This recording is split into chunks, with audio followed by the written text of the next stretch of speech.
And based on my PhD data, I produced a second book called Drug Speak.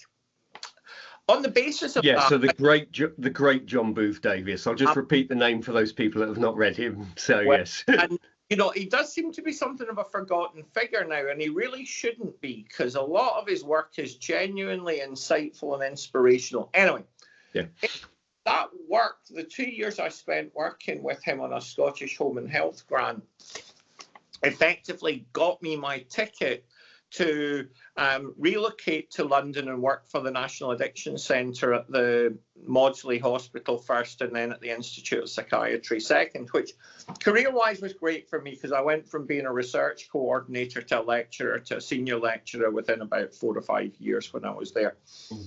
And I worked in massive treatment services, and it was fascinating. So I was able to observe at close hand an inpatient detox heroin ward, an inpatient detox alcohol ward, a very large methadone maintenance clinic, an emergency admissions ward, an HIV ward, and so on.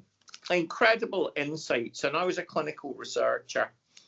And on the back of that, I then spent 2 years as head of research for the National Treatment Agency for Substance Use. And it began to make me realise, in a phrase that wouldn't have been used at that time, but in retrospect, I would think of that as the kind of industrialisation of treatment. You know, so it paid an awful lot of mortgages and generated a lot of career, including mine. And it was far from clear that many people really benefited outside the professionals from what was on offer at that time. Yeah.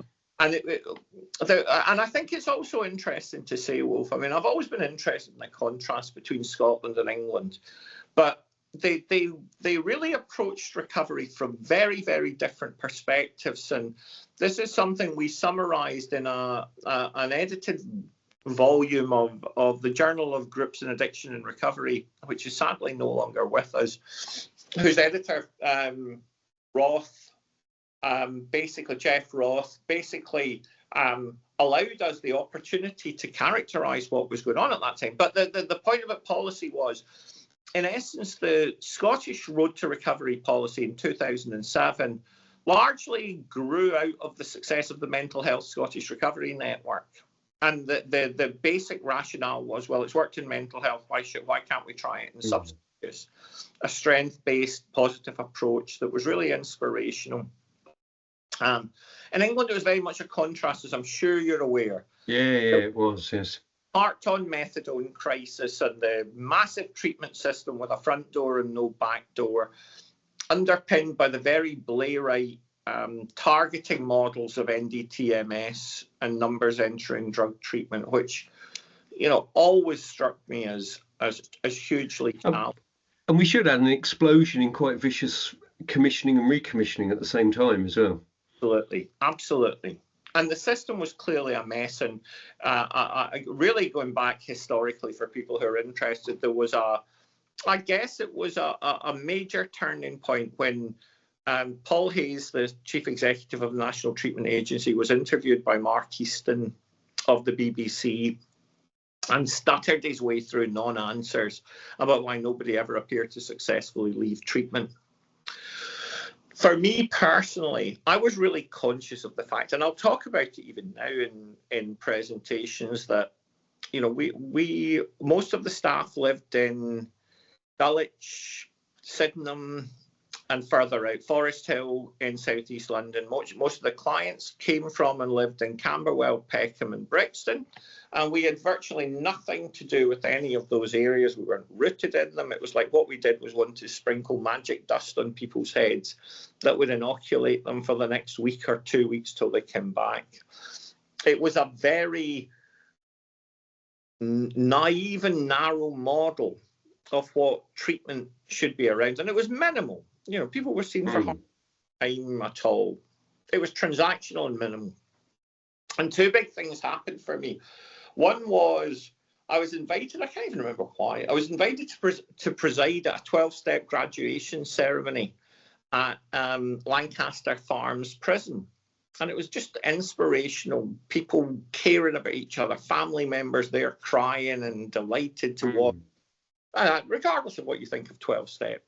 It was just a level of emotional intensity and gratitude and a collective feeling of belonging and empowerment that I'd never seen in 5 years of working in what was supposedly the National Centre of Excellence for Addiction. And presumably palpable change as well, of course.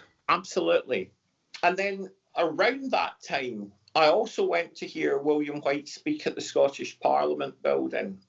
And it just struck me as like revolutionary.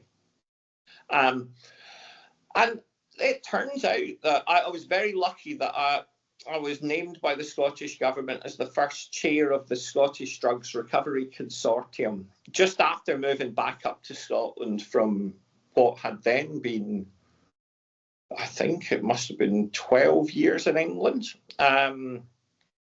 So, you know, I was back there. And there really was an explosion, wasn't there? There was a genuine ground-up grassroots explosion of enthusiasm, energy.